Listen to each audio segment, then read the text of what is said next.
다 함께 마음과 정성을 모아서 오순절 후 24번째 주일 예배 하나님 앞에 올려드리겠습니다.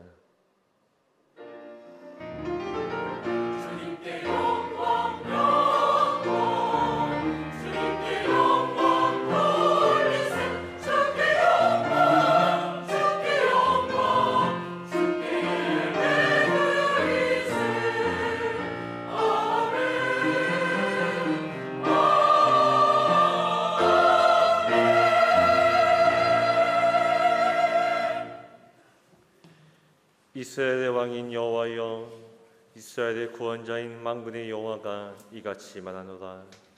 나는 처음이요 나는 마지막이라. 나 외에는 다른 신이 없느니라.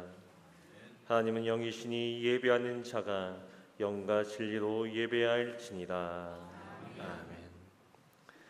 만왕의 왕이 되시며 만주의 주가 되시는 거룩하신 하나님 아버지, 온 땅에 주님의 영광이 가득한 주님의 날에 베풀어 주실 은총을 사모하며 구원받은 성도들이 성전으로 올라왔습니다.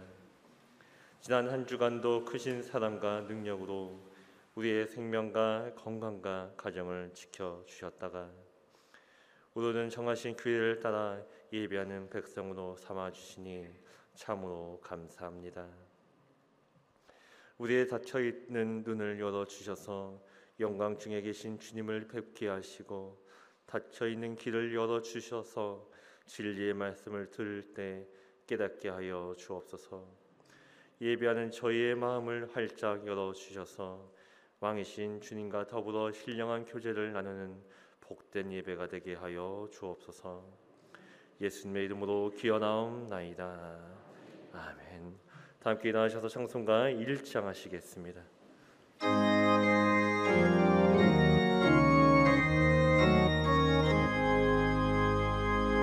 만복의 근원 하나님, 온 백성 찬송 드리고 저천사여 찬송하세.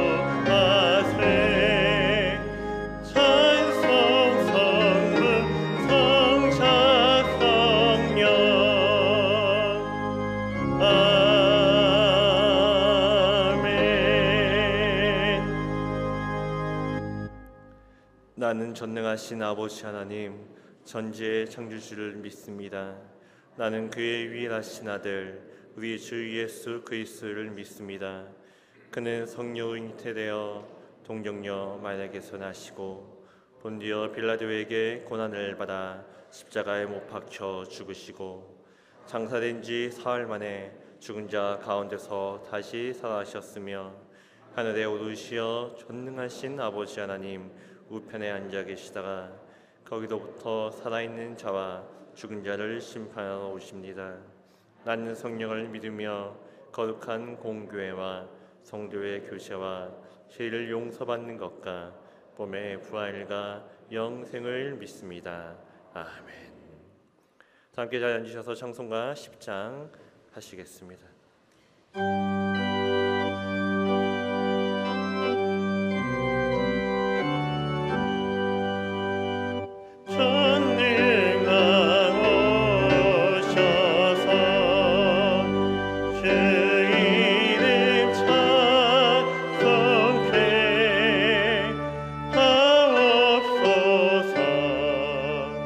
영광과 권능의 성부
다 같이 기도 드리시겠습니다.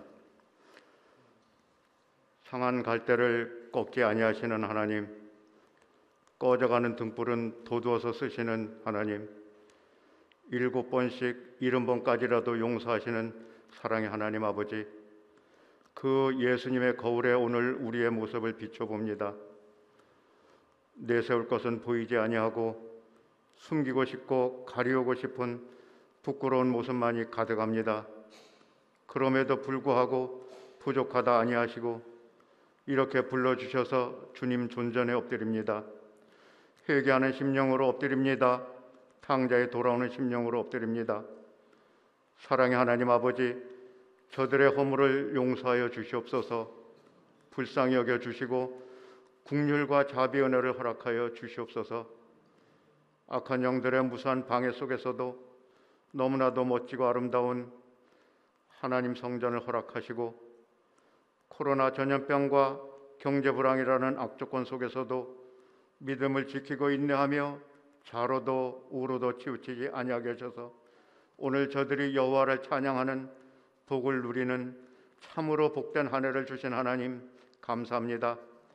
더더욱 감사한 것은 특별 새벽 예배를 통해서 우리의 약해진 믿음을 추스려 회복하게 하시고 전 좌석이 가득 채워진 모습으로 추수 감사절 예배를 드리는 기쁨을 누리게 하심을 감사합니다. 이제 새로운 한 해를 맞이하기 위하여 계획하고 준비하는 당회를 중심한 여러 부서들의 준비하는 과정이 잘 마무리될 수 있도록 도와주시옵소서. 이 나라 이 민족을 긍휼히 여겨 주시옵소서. 전능하신 여호와의 능력의 팔로 안으사 고센 땅의 은혜 속에 살아가는 민족이 되게 하여 주시옵소서. 이 시간 단위에 서서 여호와의 말씀을 대언하시는 종의 입술에 능력을 부어 주시옵소서. 말씀을 듣고 아멘 할 때에 천둥 소리가 되고 불방망이가 되어서 심령 속에 숨어있는 온갖 더러운 불신앙적인 것들을 전부 태워주시고 정금 같은 믿음으로 변화되어 힘차게 나아가는 믿음의 군사들이 다 되게 하여 주시옵소서. 두드리는 자에게 열어주리라. 간절히 찾고 찾으면 만나리라. 부르짖는 자에게 응답하리라. 말씀하신 이 말씀을 의지하여 전능하신 여호와 하나님 아버지 앞에 간절히 구합니다.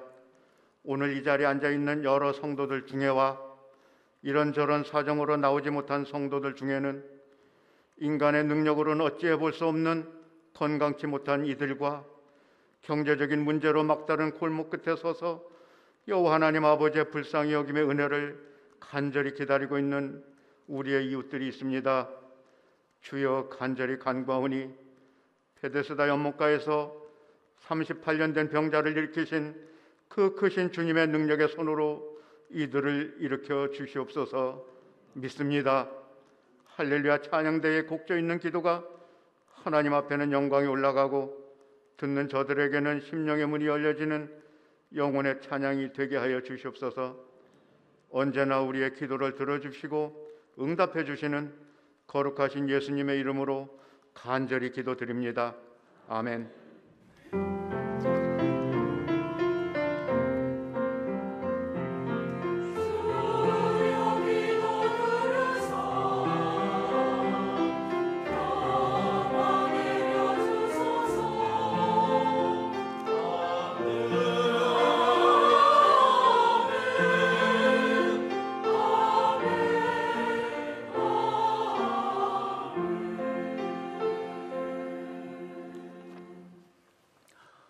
여러분 반갑습니다. 교회 소식을 전합니다.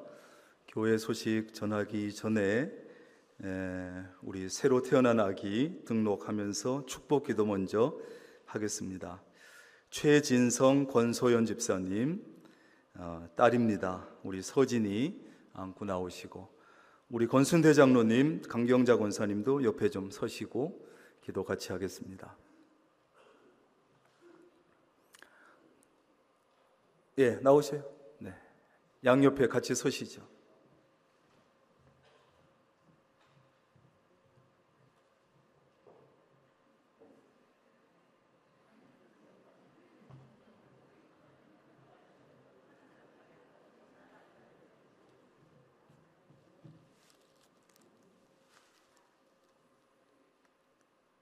애기 때문에 마스크 써야지. 혹시 기도합시다. 좋으신 하나님, 참 감사합니다. 우리 권순태 장로님, 강경자 권사님에게는 외손녀입니다. 하나님께서 우리 이 가정에 최진성 권소연 집사님 믿음 안에서 만나게 하시고 부부가 되게 하시고 가정을 이루게 하시고, 지난 4월 22일 7개월 전에 우리 서진이가 태어났습니다. 이렇게 교회에 와서 하나님 앞에 얼굴을 보이고 또 성도들 앞에 얼굴을 보입니다. 하나님께서 이 가정에 선물로 주신 우리 서진이, 첫째는 예수님처럼 건강의 복을 허락하여 주셔서, 하나님, 우리 서진이가 자라면서 성장하면서 혹시 건강 때문에 힘들거나 하나님 또 물질을 쓰거나 마음고생하거나 할아버지 할머니 양가에서도 걱정하는 일이 없도록 우리 서진이가 육체적으로 강건하게 하시고, 두 번째는 우리 서진이가 자라면서 지혜롭게 자라게 인도하여 주옵소서. 하나님, 세상의 지식도 중요하지만 무엇보다 지혜롭게 자라서 예수님처럼 지혜로운 아이로 자랄 수 있도록 하나님 도와주셔서 일평생 무엇을 하든지 어느 곳에 있든지 하나님이 주시는 지혜 가지고 지혜로운 삶을 살게 하시며 하나님을 기쁘시게 하는 딸이 되게 하여 주옵소서. 또한 그 육체적인 강건함과 지혜 위에 하나님의 은혜가 덧입혀지는, 하나님의 은혜가 더해지는 놀라운 역사가 있게 하여 주옵소서. 하나님 주신 건강 가지고 하나님 주시는 지혜 가지고 하나님의 은혜가 더해지는 그 복된 삶이 계속 이어져 갈 수 있도록 도와주옵소서. 평생 동안 우리 서진에게 필요한 모든 것을 하나님 전적으로 책임져 주옵소서. 그래서 하나님 앞에, 교회 안에서 기둥같이 쓰여지게 하시고 이 나라 이 민족을 위해서 필요한 것에 잘 쓰여질 수 있도록 인도하여 주옵소서. 예수님의 이름으로 기도합니다. 아멘.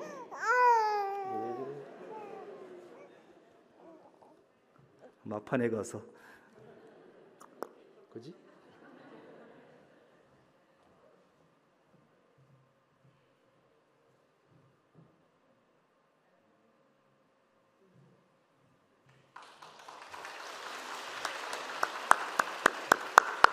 예, 들어가세요. 잘 협조하다가 마지막에 가서 예, 강고 말씀드립니다. 2023년을 위한 정책당회 이번 주 토요일입니다. 26일 오후 5시에 2층 대회의실에서 정책당회로 모입니다. 양육위원회 모임 이 예배 마친 후에 2층에서 새가족실에서 모입니다. 안수집사회 모임 3부 예배 후에 3층 중회의실에서 모입니다. 각 부서 및 기관 총회, 교회학교 자치기관들, 또 찬양대 모든 부서마다 내년도 조직과 또 총회 결과를 서면으로 보고해 주시기를 바랍니다. 12월 11일 주일까지 행정실로 보고해 주시기를 바랍니다.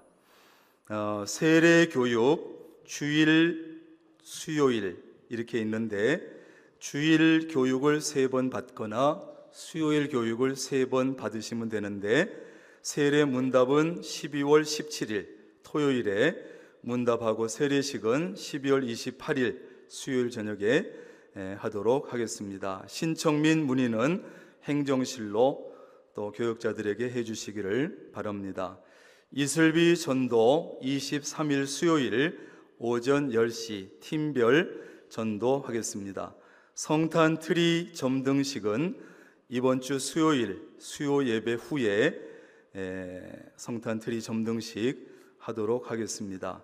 명락 경로 식당 봉사는 24일 목요일 오전 9시 4조가 봉사하겠습니다. 금요 심야 기도회 25일 금요일 저녁 8시에 대예배실에서 하겠습니다. 인도는 정재도 목사님.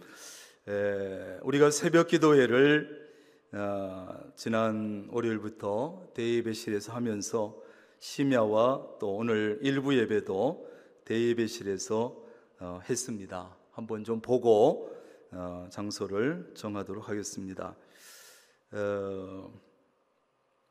다음 주일, 요거는 사실은 지난 작년에 정책당회에서 결정을 했는데 코로나가 오고 또 식사가 정상적으로 되지 못하면서 우리가 실시하지 못했던 것인데 다음 주일부터 실시를 하려고 합니다. 그것은 우리가 코로나 전에 오후 2시에 주일 오후 2시에 주일 오후 찬양 예배를 드렸었는데 코로나가 오면서 식사가 안 되면서 저녁 7시 30분에 우리가 저녁 예배를 드려왔습니다.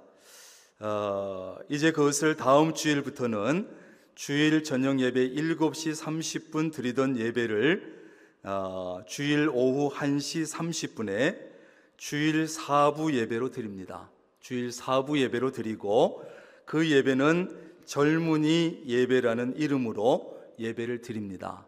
그리고 여기 대상은 누구냐 하면 청년 중심으로 하고 그 다음에 원하는 교인들, 또 젊은 교인들 될 수도 있고 원하는 교인들이 참여할 수 있는데 이 젊은이 예배는 4부 예배가 되어서 주일 1, 2, 3부 예배에 참석한 것으로 인정하고 이렇게 예배를 드립니다. 그래서 영상 틀어도 됩니다. 왜 안 틀어요?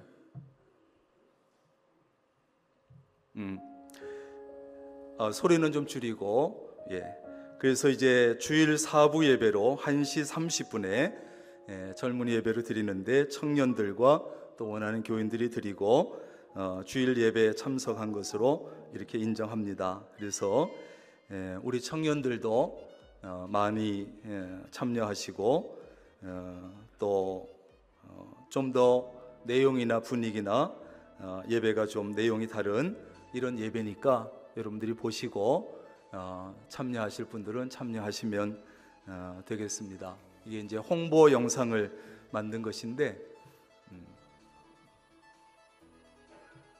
저런 분위기로 이제 예배를 드립니다. 지금은 이제 거의 청년들이 아마 드리고 이제 거기다가 또 원하는 교인들 또 드릴 수 있습니다.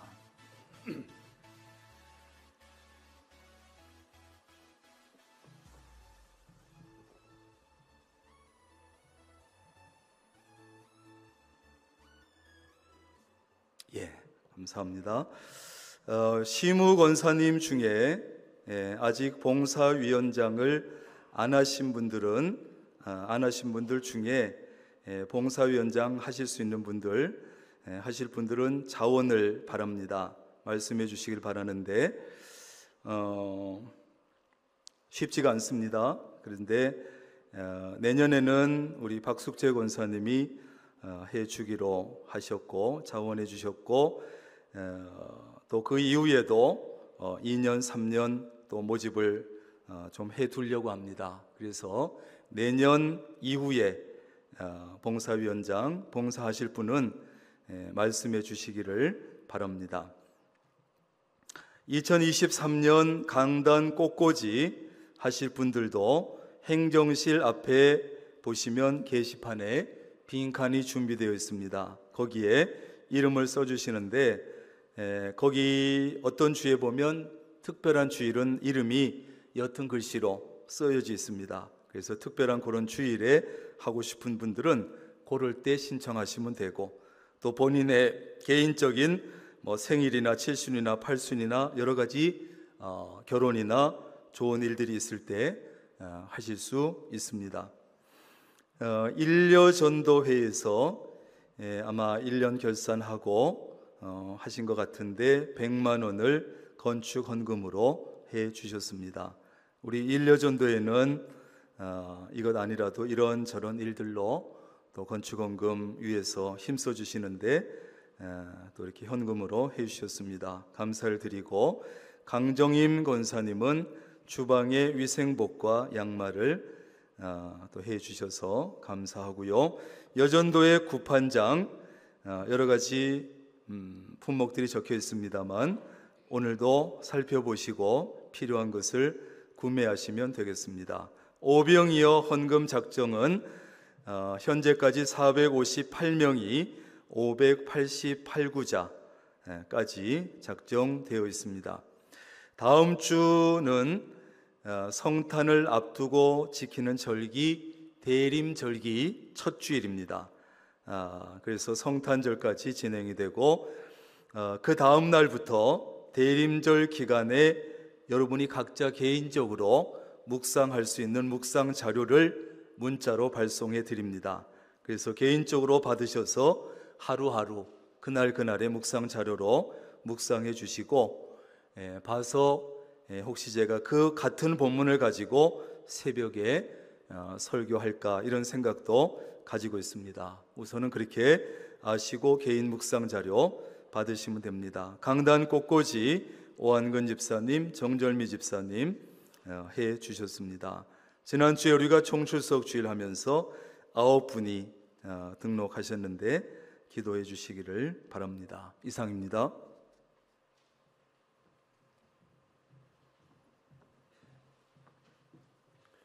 오늘 거룩한 주일 우리에게 주시는 하나님의 귀한 생명의 말씀은 신약 성경 요한복음 4장 20절부터 24절까지 말씀입니다. 요한복음 4장 20절부터 24절까지 말씀입니다. 신약 성경 148쪽입니다. 요한복음 4장 20절부터 24절까지 말씀 봉독하여 드리겠습니다. 20절입니다. 우리 조상들은 이 산에서 예배하였는데 당신들의 말은 예배할 것이 예루살렘에 있다 하더이다. 예수께서 이르시되 여자여 내 말을 믿으라. 이 산에서도 말고 예루살렘에서도 말고 너희가 아버지께 예배할 때가 이르리라. 너희는 알지 못하는 것을 예배하고 우리는 아는 것을 예배하노니 이는 구원이 유대인에게서 남이라. 아버지께 참되게 예배하는 자들은 영과 진리로 예배할 때가 오나니 곧 이때라. 아버지께서는 자기에게 이렇게 예배하는 자들을 찾으시느니라. 하나님은 영이시니 예배하는 자가 영과 진리로 예배할지니라. 아멘. 할렐루야. 찬양대 찬양 후에 다임 목사님 나오셔서 참된 예배와 헛된 예배라는 제목으로 생명의 말씀 전해 주시겠습니다.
아멘. 귀한 찬양 감사합니다.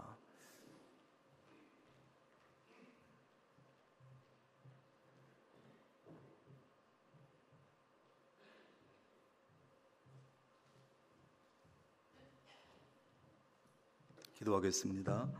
하나님 감사합니다. 오늘도 우리의 몸이 나왔습니다. 마음도 나왔습니다. 또 거기에 두 손에 예물을 들고 하나님 앞에 나왔습니다. 하나님, 우리가 드리는 것이 하나님 보시기에 얼마나 되겠습니까? 그러나 이 예물 속에는 우리 명락교회 성도들의 땀이 들어있습니다. 수고가 들어있습니다. 애쓴 것이 이 속에 들어있습니다. 정성이 들어있습니다. 기도의 제목과 마음의 소원도 들어있습니다. 하나님께서 이 예물을 기쁘게 받아주시고 이 예물을 통해서 하나님의 역사와 뜻을 이루어 가시고 하나님 기뻐하시는 일들을 위해서만 잘 쓰여지게 하여 주옵소서. 하나님, 예물 드린 손길마다, 가정마다, 일터마다 하나님께서 하는 일마다 함께하여 주시는 은혜가 있게 하여 주옵소서. 하나님, 물질로 인해서 세상에 사는 동안 어려움 당하지 않게 하시고 또 하나님의 영광도 가리지 않게 하시고 또 신앙생활에 어려움이 생기지 아니하도록 하나님 채우시는 은혜가 있게 하여 주옵소서. 육적인 강건함도 더하셔서 물질을 쓰지 않아도 될 곳에 쓰고 하나님 앞에 드릴 것을 드리지 못하고 나눌 것을 나누지 못하는 일도 없게 하여 주옵소서. 이 시간 예물을 드리고 또 찬양을 올려드립니다. 하나님께서 찬양과 예물을 기쁘게 받아 주옵소서. 이제 말씀을 들으려 합니다. 말씀 앞에 겸손하게 엎드리게 하시고 귀를 열게 하시고 마음을 열게 하시고 하나님의 말씀을 들려오는 대로 내 마음속에 심고 새기고 말씀이 이끄는 대로 살아가게 하옵소서. 예수님의 이름으로 기도합니다. 아멘.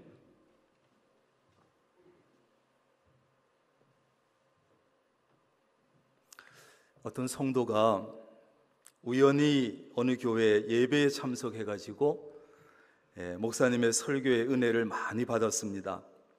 그래서 이 성도가 다음 주에도 그 교회를 찾아가서 이제 잔뜩 기대를 하면서 목사님의 설교를 들었는데 이상하게 지난주에는 그렇게 설교의 은혜를 크게 받았는데 이번 주에는 설교가 은혜가 되지 않는 거예요.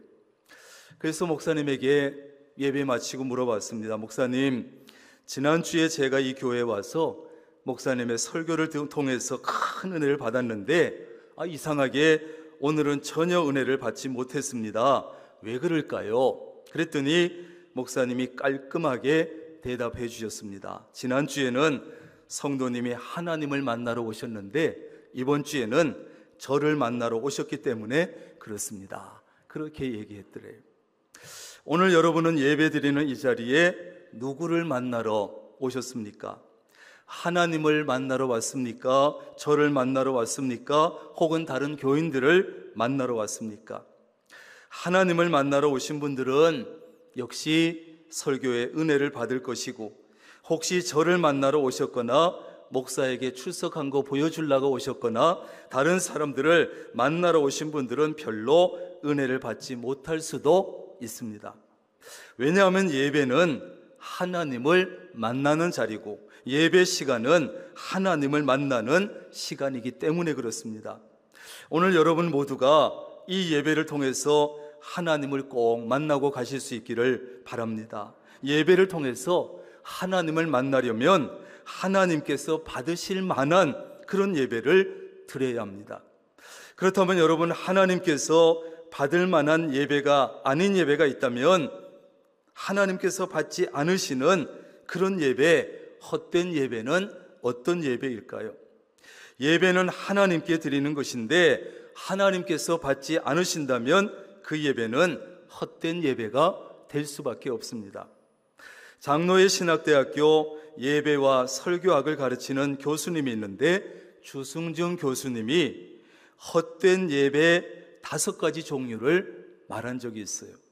첫째 헛된 예배는 구원의 은총에 감격과 감사로 응답하지 않는 예배. 시작. 구원의 은총에 감격과 감사로 응답하지 않는 예배. 무슨 예배라고요? 헛된 예배라고요. 그러니까 예배 속에는 이 구원의 은총에 대한 감격이 있어야 하고 감사가 있어야 되고 그 감사와 감격으로 응답하는 예배가 되어야 된다는 거예요. 오늘날 한국의 많은 그리스도인들이 예배는 인간들이 먼저 하나님을 찾아오는 것이라고 오해를 하고 있어요. 그러나 예배는 먼저 우리를 찾아와 주셨고 지금도 찾고 계시는 하나님의 그 사랑에 감사함으로 응답하는 것입니다. 여러분, 다른 종교는 인간이 신을 찾아가는 종교라면 우리 기독교는 하나님께서 인간을 찾아오시는 종교. 이것은 에덴 동산에서 첫 인간에서부터 그렇게 해오셨어요. 다른 종교는 신이 어디 있을까? 신을 찾아가는 그 과정, 고행을 하면 찾아갈 수 있을까? 어떻게 하면 찾아갈 수 있을까? 찾아가는 종교라면 우리 기독교는 하나님께서 죄인된 인간을 찾아오시는 종교. 예수님 당시의 유대인들은 이 사마리아 사람들과 아예 상종도 하지 않았어요. 그들을 만나고 싶지도 않고 그들 사는 동네를 지나가고 싶지도 않고 말도 섞지 않았고 상종하고 싶지 않았어요. 그런데 여러분, 오늘 예수님께서 이 사마리아 여인을 먼저 찾아가셨대요. 아니, 찾아와도 안 만나 줄 것이고 사람들이 사마리아 사람들 있는 지역을 지나가지도 않는데 오늘 예수님은 희한하게도 사마리아 여인을 먼저 찾아가셨어요. 여기서 우리는 죄인된 우리를 먼저 찾아와 주시는 그 하나님의 사랑과 은혜를 보게 됩니다. 바로 이러한 사랑에 응답하는 행위, 그 사랑에 감사하고 감격하는 행위, 그것이 바로 예배라는 거예요. 예배. 오늘날 한국교회의 예배 현장에서 이런 감격스러운 응답의 행위가, 감사를 반응하는 이 행위가 점점 사라지고 있다는 거예요. 우리가 하나님 앞에 나와서 예배드리는 가장 중요한 이유는 뭐냐? 가장 중요한 이유는 죄인된 나를 먼저 찾아주신 그 하나님의 사랑과 은혜가 너무 감사해서, 너무너무 감격스러워서, 그래서 예배드리는 거예요. 예수님의 십자가를 통해서 베풀어 주신 그 구원의 은총이 너무나 감격스러워서 도저히 구원받을 수 없고 천국에 들어갈 자격이 전혀 없는 우리에게 먼저 찾아오셔서 십자가를 통해서 구원해 주신 그 하나님의 사랑과 은혜가 너무 감사해서, 그래서 예배드리는 거예요. 뭐 예배를 많이 드려가지고 막 매주 예배를 쌓아가지고 그래가지고 구원받고 그래가지고 천국에 들어가는 것이 아니라 이미 하나님께서 나를 죄악된 자리에서 불러주시고 구원해 주시고 자녀 삼으시고 천국에 들어가게 해주신 그 은혜가 너무 감사해서, 그래서 예배를 드리는 거예요. 이 순서가 굉장히 중요합니다. 순서가. 구원의 은총에 대한 감사와 감격 없이 습관적으로 드리는 예배는 헛된 예배다. 하나님께서 받지 않으시기 때문에 헛된 예배다. 여러분, 참된 예배는 구원의 은총에 감격과 감사로 응답하는 예배입니다.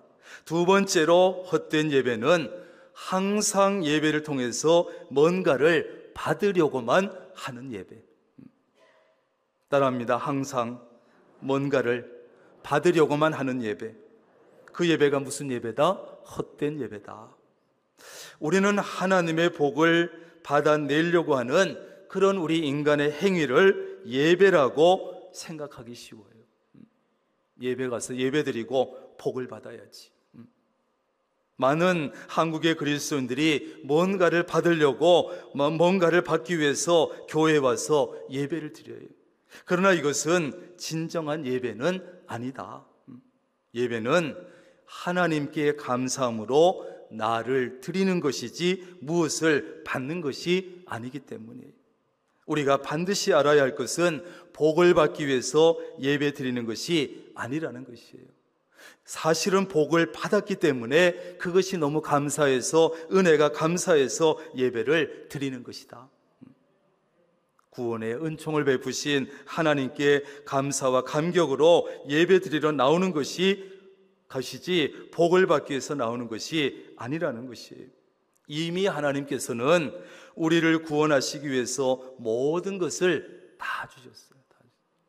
특별히 독생자 하나님밖에 없으신 예수 그리스도를 우리에게 주신 것은 우리에게 모든 것을 주신 것이에요. 여러분에게 만약에 외아들 하나가 있어, 애지중지 외아들 하나가 있어. 그런데 그 아들을 누군가를 위해서 줬어. 그러면 모든 것을 준 거예요. 더 이상 뭘 주겠어요? 하나님께서 독생자 예수님을 우리에게 주신 것은 우리에게 주실 수 있는 최고의 것을 주신 것이에요. 뿐만 아니라 하나님은 그것으로 그렇다고 끝내느냐? 하나님은 지금도 우리의 삶에 필요한 것들을 날마다 공급해 주시고 우리의 삶의 문제들을 해결해 주고 계시고 끊임없이 은혜를 베풀고 계시죠. 그러므로 우리가 예배를 통해서 무엇을 받으려고만 하지 말고 이제는 하나님을 위해서 내가 무엇을 드릴까, 무엇을 할까, 무엇을 내가 하면 하나님께서 가장 기뻐하실까, 이런 자세를 가지고 여러분 예배 드릴 수 있기를 바랍니다. 그것이 성숙한 그리스도인의 성숙한. 하나님께서 복을 예배를 통해서 안 주신다는 것이 아니고 은혜를 안 주시는 것이 아니지만 우리가 기본적으로 생각해야 될 예배의 자세라는 거예요. 그런 예배가 하나님께서 받으실 만한 참된 예배가 되는 것이에요. 세 번째로 헛된 예배는 잘못된 태도로 드리는 예배입니다. 잘못된 태도. 이제 우리 기독교 역사가 쭉 이어져 옵니다만 그 시대에 따라서 예배자들의 태도가 달라졌다는 거예요. 먼저 중세 시대의 교인들은 예배에 있어서 따라합니다. 구경꾼. 예배 드리는 이 성도들이 중세시대 교인들은 구경꾼처럼 되었어요. 구경꾼. 왜냐하면 성직자들은 성도들이 입도 뻥긋하지 못하게 통제했습니다. 찬양도 마음대로 할 수 없었습니다. 성경도 특권 계층이 아니면 읽을 수 없었습니다. 손에 없었습니다. 성직자 사제들만 성경을 읽었습니다. 그러다가 이제 종교개혁 이후에 교인들은 자유롭게 예배를 드리게 됐어요. 누구나 예배에 참여해서 하나님을 찬양하고 말씀으로 은혜를 받고 누구든지 성경을 가지고 성경을 읽을 수 있고, 이런 시대의 성도들. 그 다음에 이제 마지막으로 오늘날 현대의 교인들은 어떤 교인들이 됐냐? 따라합니다. 비평가 같은 교인들이 됐다는 거예요. 다시 말하면 예배가 끝나자마자 교인들은 오늘 찬양팀이 어땠고, 찬양팀의 선곡이 어땠고, 찬양의 인도가 어땠고, 찬양대의 선곡이 어땠고, 어디서 누가 실수를 했고, 오늘 알토가 실수를 했고, 바로 찬양을 바로 예배 끝나자마자 평가하는 거예요. 평가. 뿐만 아니지요, 목사의 설교에 대해서 냉정하게 날카롭게 평가하지요. 어디서 뭐가 틀렸어? 이건 잘못된 정보고. 예배를 드리는 것이 아니라 예배를 공연 관람하듯이 그야말로 예배를 보는 교인들이 많다는 것이에요. 따라합니다. 예배를 보지 말고 드리자. 예배를 드려야 되는데 공연 보듯이 보고 공연 끝나고 나서 공연 평가하듯이 평가하는 거예요. 여러분, 예배자의 태도는 구경꾼이 되어서도 안 되고 비평가가 되어서도 안 됩니다. 예배자의 태도가 굉장히 중요해요. 예배에서 중요한 것은 예배자의 태도입니다. 잘못된 태도로 드리는 예배는 하나님께서 받지도 아니하시고 하나님이 기뻐하시지도 않습니다. 그래서 헛된 예배라는 거예요. 하나님께서 기쁘시게 받으시는 예배는 형식에 있지도 않고 규모에 있지도 않습니다. 찬양팀이 몇 명이냐, 찬양대가 몇 명이 섰냐, 몇 명이 예배를 드렸냐, 이것에 있는 것이 아니라 태도에 달려있다는 거예요. 여러분은 어떤 마음으로 예배를 드리고 있으며 어떤 태도를 가지고 예배를 드리고 있습니까? 아무리 많은 예배를 드리고 아무리 열심히 예배를 드리고 아무리 많은 헌금을 드릴지라도 잘못된 태도로 드리는 예배는 하나님께서 받아주시지 않습니다. 그래서 그런 예배는 헛된 예배가 될 수밖에 없습니다. 여러분, 예배는 몸만 와서 앉아 있다고 해서 하나님께서 받으시는 게 아니에요. 기도를 해도 신앙 고백을 해도 찬양을 해도 입으로만 해서는 안 됩니다. 그 모든 것 속에 진실한 마음이 있고 정성이 담겨 있고 고백이 담겨 있어야 하나님께서 받아주시는 거예요. 예수님 당시에 바리새인들처럼 거룩한 척만 하고 경건한 척만 하는 회칠한 무덤 같은 그런 모습으로는 좋은 예배자가 될 수 없어요. 우리의 마음속 깊은 곳까지 꿰뚫어 보시는 그 하나님을 속일 수가 없기 때문이에요.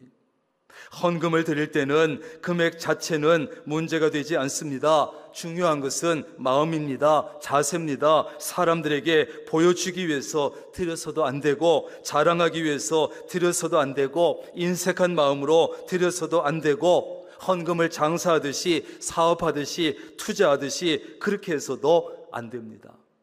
다시 말해서 내가 드리는 헌금보다 더 많은 것을 돌려받기 위해서 드려서는 안 됩니다.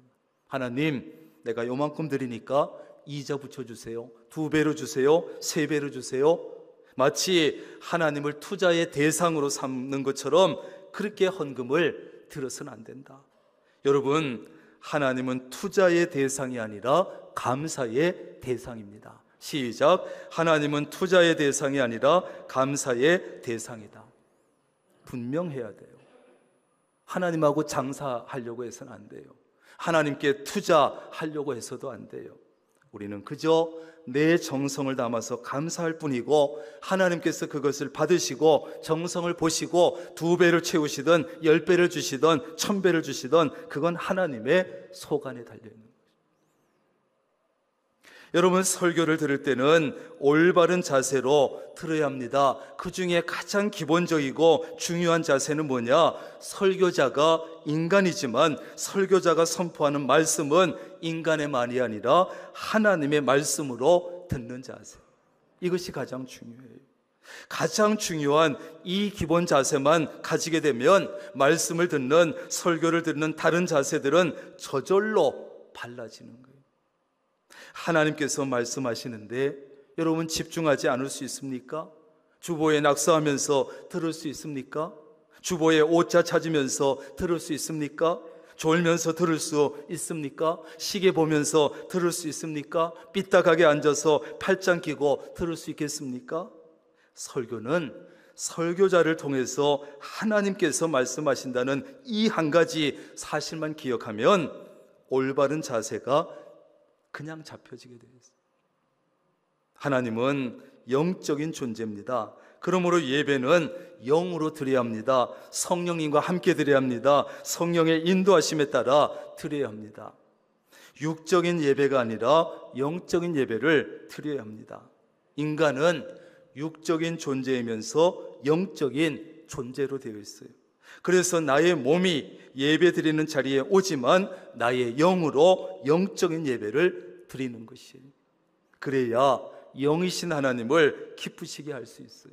성령님의 인도하심에 따라 기도하고 성령의 인도하심에 따라 찬양하고 성령님의 인도하심에 따라 말씀을 듣고 예배를 드리는 거예요.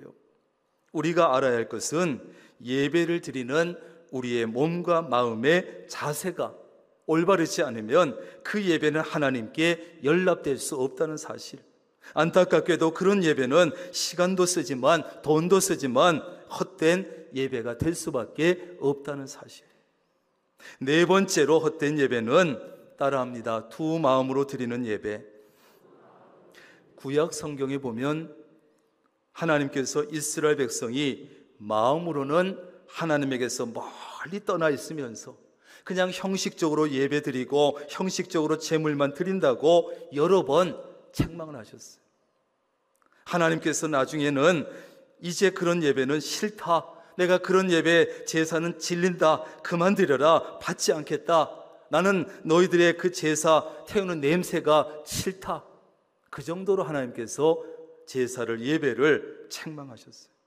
이스라엘 백성들은 늘 하나님 앞에 예배를 드렸습니다, 제사 드렸습니다, 제물을 드렸지만 그들의 마음은 다른 곳에 가 있었기 때문에, 세상에 가 있고 우상에게 가 있고, 만약에 하나님이 육적인 존재라면 속았을지 몰라요, 넘어갔을지도 몰라요. 그러나 사람들의 마음을 정확하게 꿰뚫어 보시는 하나님께서 두 가지 마음으로 드리는, 나누어진 마음으로 드리는 그런 예배를 받아주실 수가 없었어요.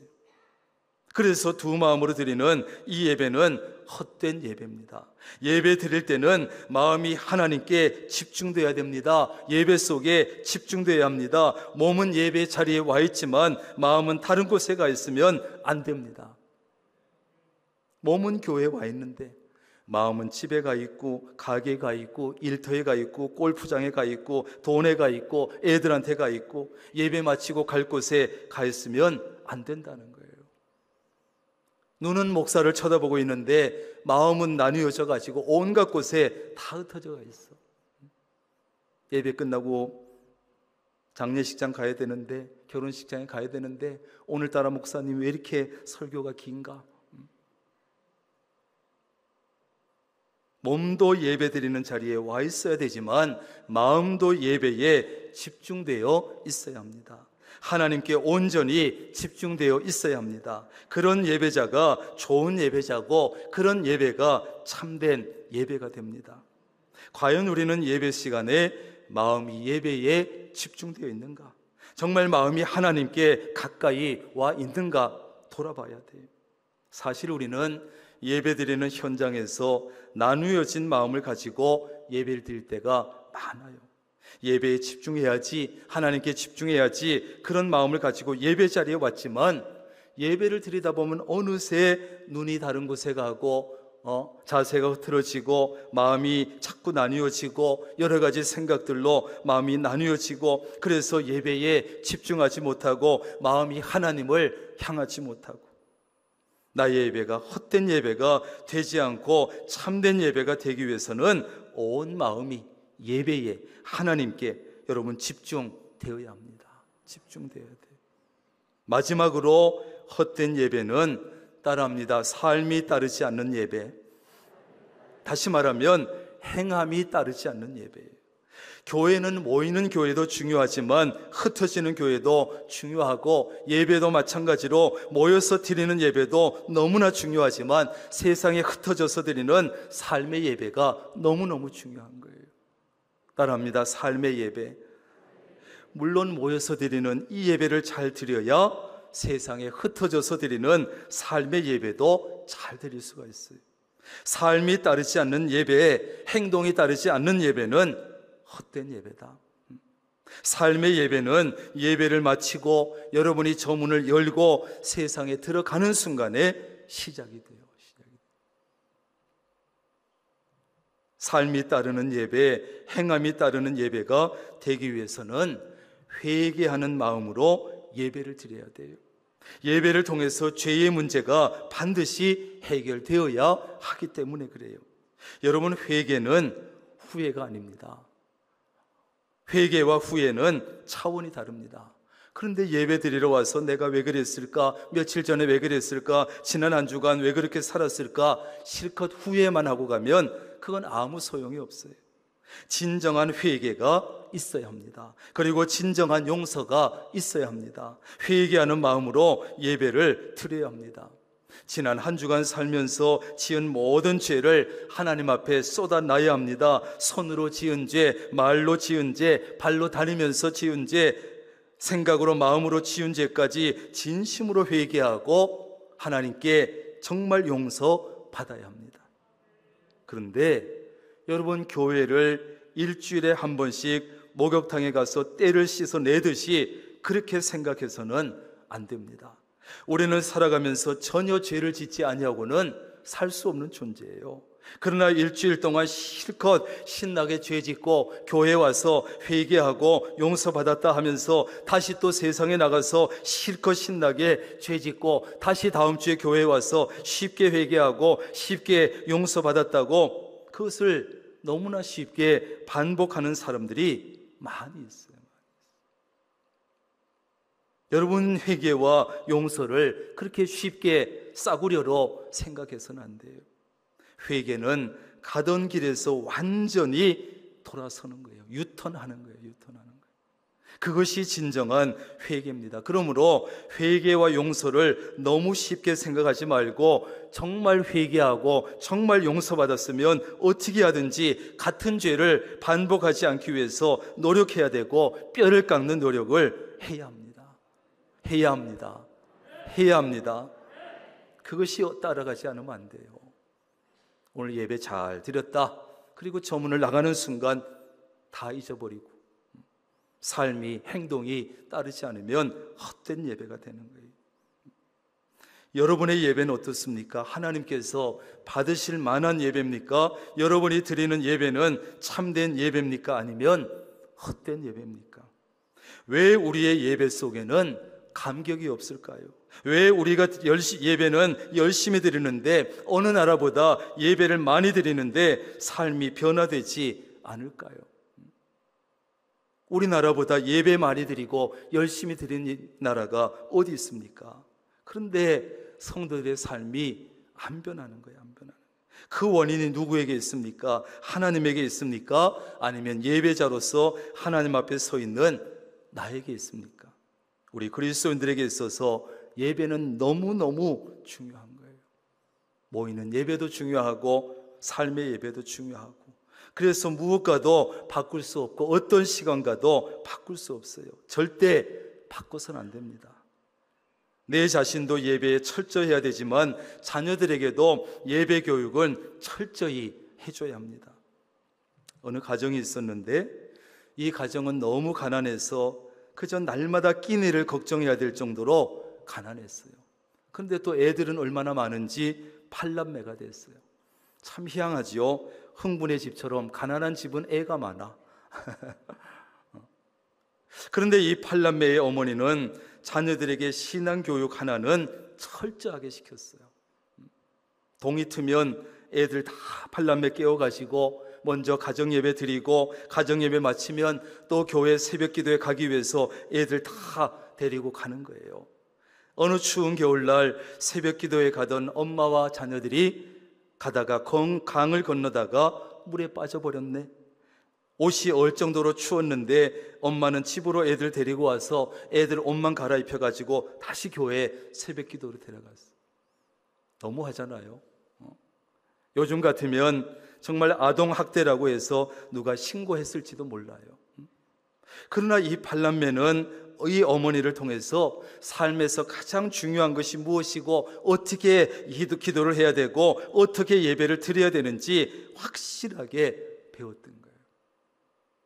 이렇게 철저한 신앙을 통해서 훌륭하게 성장한 자녀들은 나중에 커서 법무부 장관이 되고 국회의원이 되고 기독교 학교의 교장이 되고 기업의 회장이 됐습니다. 이것은 국가조찬기도회 우리나라 부회장을 맡았던 김명규 장로님 가족의 이야기입니다. 여러분, 하나님 앞에 올바른 예배자가 되어서 예배에 성공하는 사람, 또 인생에서 성공하는 사람 되기를 바랍니다. 예배에 성공해야 인생에서도 신앙생활에서도 성공할 수 있어요.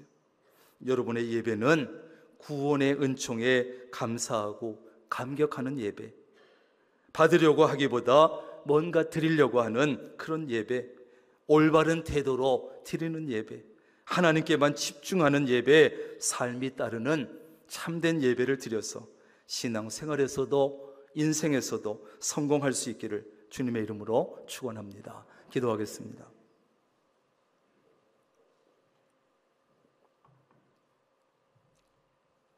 하나님, 우리는 예배합니다. 예배자입니다. 무엇보다 하나님 앞에 예배자로 섭니다.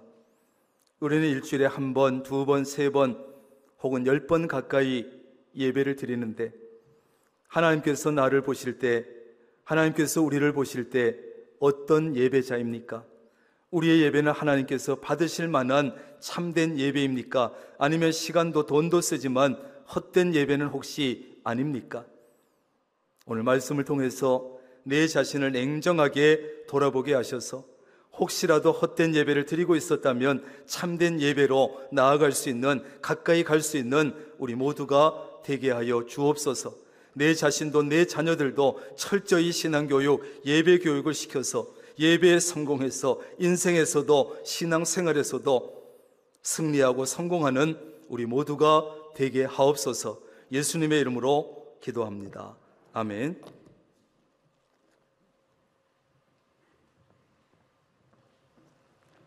그 말씀 생각하시면서 다 일어나셔서 결단 청송과 구정하시겠습니다.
우리 주 예수 그리스도의 놀라우신 은혜와 아버지 하나님의 크신 사랑하심과 성령님의 교제하시며 함께하시며 복 주시는 놀라운 은총이 오늘도 하나님 앞에 나와서 예배하고 찬양하고 참된 예배를 드리기 위해서 애쓰면서 말씀을 듣고 늘 드리는 예배지만 다시 한번 예배드리는 내 자신을 돌아보며 하나님이 받으실 만한 향기로운 예배, 예물, 기도, 찬양 드리기로, 그래서 예배에 성공하고 예배에 성공함으로 인생도 신앙생활도 승리하며 성공하기로 결단하는 사랑하는 주의 모든 권속들 머리 위에 가정과 사업과 직장 하는 일들과 건강, 믿음 위에 늘 함께 하시기를 간절히 축원하옵나이다.